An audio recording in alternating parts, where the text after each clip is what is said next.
Mr. Shoaff got me started on my library when I first met him. He said to me, become self-educated. Standard education will get you standard results. Check those numbers and see if that's what you want. And if it isn't, if you want something better than standard, you must become self-educated. So I went to work on my library, and I now have one of the best. Shoaff recommended a couple of books in particular to get me started. But the first book Mr. Shoaff told me to get was the book Think and Grow Rich by Napoleon Hill. If you don't already have it, it's a great one to add to your library. Earl Nightingale has put it on cassette. The title should intrigue you, Think and Grow Rich. I read it several dozen times. Shoaff said repetition is the mother of skill. And if you could have seen my bank account at the time, you would have known I needed lots of that kind of repetition. Some of the ideas in that book made major changes in my life. As I look back now, the book was worth thousands, and I bought it for pennies. I learned a very valuable lesson. There can be a great deal of difference between cost and value. Before I met Mr. Shoaff, I used to ask, how much does it cost? After I met him, however, I soon learned to ask, how much is it worth? I started basing my life on worth instead of cost, and everything changed. So that was one book he recommended, Think and Grow Rich. The next book he recommended I get was a book on nutrition. Shoaff said, study nutrition. Vitality plays an important part in doing well. Some people don't do well because they don't feel well.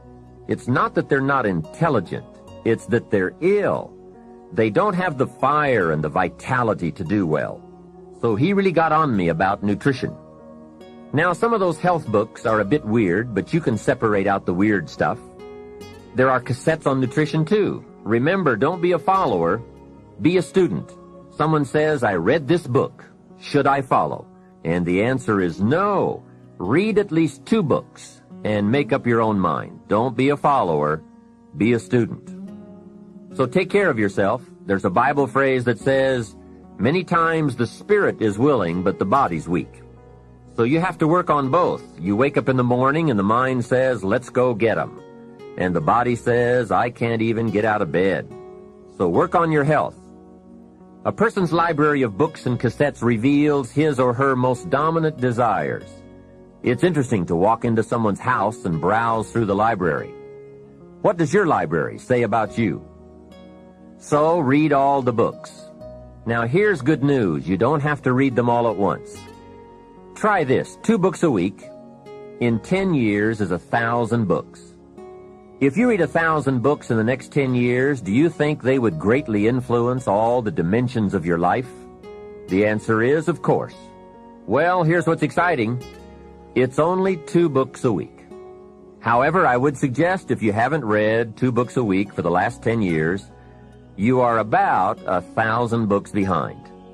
Can you imagine the incredible disadvantage it will be 10 years from now to stride into the marketplace 1,000 books behind? For some confrontations, you won't be a match. And for some opportunities, your knowledge will be too lacking. For some values, your philosophy will be too shallow. Missing skills, missing knowledge, missing insights, missing values, missing lifestyle. It could happen if you don't read the books. Remember, the book you don't read won't help. You can't read too many books, but you can read too few. Now, the next way to learn from others is to listen. Become a great listener. Get around successful people and listen. Listen to what they say, and listen to how they say it. There is something to be said for style as well as content. And never has listening to successful people been easier or less costly than it is today. With cassettes like the one you're listening to now, you can own cassette programs by and about the most successful people in any field. And you can listen to their ideas while you do something else. While driving your car, exercising, getting dressed in the morning, anytime. Listen over and over again until their ideas become your ideas. Their inspiration, your inspiration. A lot of the books you're anxious to read, such as Think and Grow Rich, have been condensed and narrated on cassette. Your cassette library of great authors and ideas can be the investment with the greatest return of all. Great cassettes will do more than teach you great ideas. They'll also remind you of the important things you already know but sometimes forget. They'll lift your spirit. They'll keep your mind on what's important, on your goal and how you can achieve it. And what a modest investment for the seeds of fortune. Ideas well written, well spoken, well received, well learned, and well invested can be your driving life force for wealth and happiness. Here's another way to succeed by listening. Choose a really successful person and take him or her out to dinner and listen. Ask questions and listen. If a man is poor, he can really help himself by taking a rich person out to dinner and listening. See, if you get someone successful to eat and talk for 2 hours, he or she may drop ideas in your lap that could change your life. Multiply your income by 2, by 3, by 5. But you're right. Poor people don't usually take rich people out to dinner. That's the problem. The man says if he's rich, let him buy his own dinner. I'm not coming up with any money. And besides, if you worked where I work, by the time you struggle home, it's late. You've got to have a bite to eat, watch a little TV, and get to bed. You can't spend all that time trying to find a rich man to feed. And this man's behind on his installment payments. Behind. He's a good worker, hard worker, sincere. But remember, you can work hard and be sincere all your life and wind up broke and unhappy. You've got to be better than a good worker. You've got to be a good listener. The third way to learn from others is to observe. Watch what successful people do. Here's why. Success leaves clues. Pursue it with high expectations. Spend the money and time and the effort.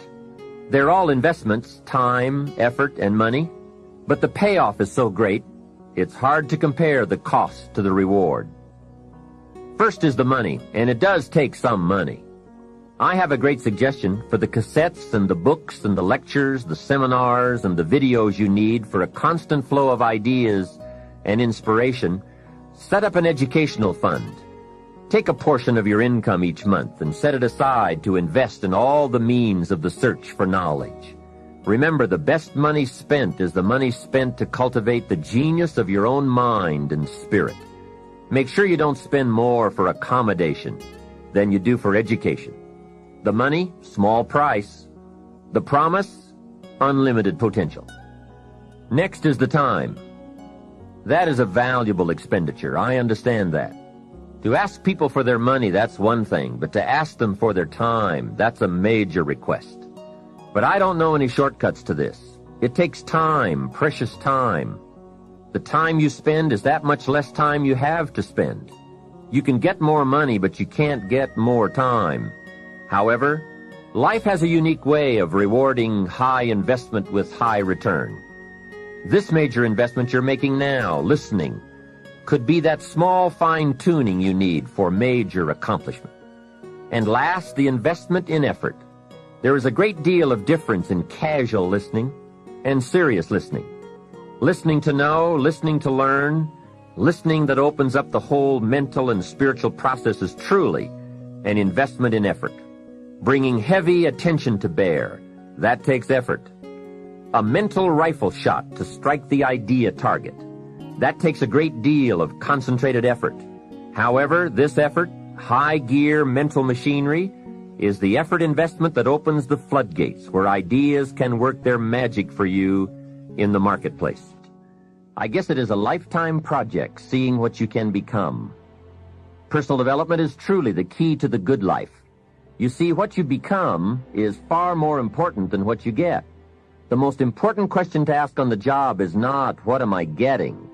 The most important question is, what am I becoming? However, it is also true that what you become directly influences what you get. Most of what we have attracted by the person we have become. So here's the great challenge of life. You can have more than you've got because you can become more than you are. That is the great focus of attention for life change. Now, on the other side of the coin, it reads, unless you change how you are, you'll always have what you've got.